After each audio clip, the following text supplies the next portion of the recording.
have a question for you today.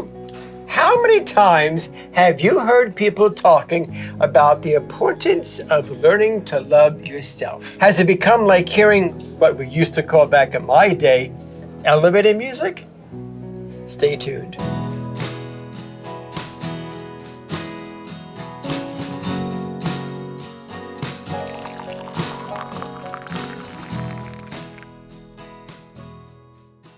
Loving yourself, for some people, it's like hearing your mom say, "Eat your vegetables," when you were a child. In one ear and out the other. But the reality is that learning to love yourself really is important. An example, if I may. When you're on a plane, just before takeoff, the flight attendant talks about securing your own oxygen mask first before helping anybody else. And there's a reason for that. And the reason is because if you're not getting oxygen yourself, then you're not going to be conscious to be able to secure anybody else's mask. This also applies in learning to love yourself.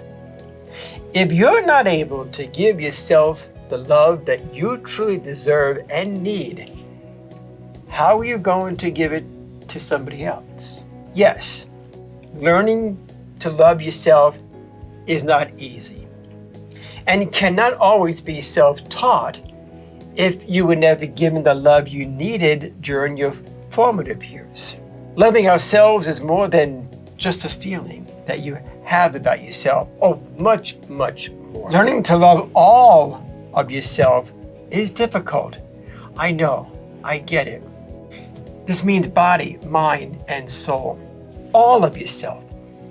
Now, for many people, learning to love your body is a challenge because we're living in a day and age where we're having the perfect body and the perfect look is so romanticized. Did you know that billions of dollars are spent today in advertising to tell us what we should look like?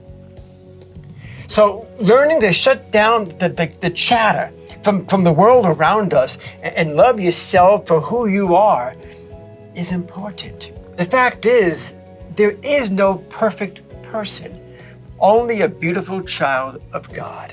So stop hating yourself for everything you're not and start loving yourself for everything you are. Now the psalmist writes, "For you formed my inward parts. You knitted me together in my mother's womb." And here's the best part of this verse. "I praise you, for I am fearfully and wonderfully made. Wonderful are your works, O Lord." Yes, learning to love yourself is not an easy task to take on, but it is a vital one. It's something you will have to practice your whole life. But believe me, it will get easier the more you work towards loving yourself and remembering that God loves you. This has been Coffee with Carney.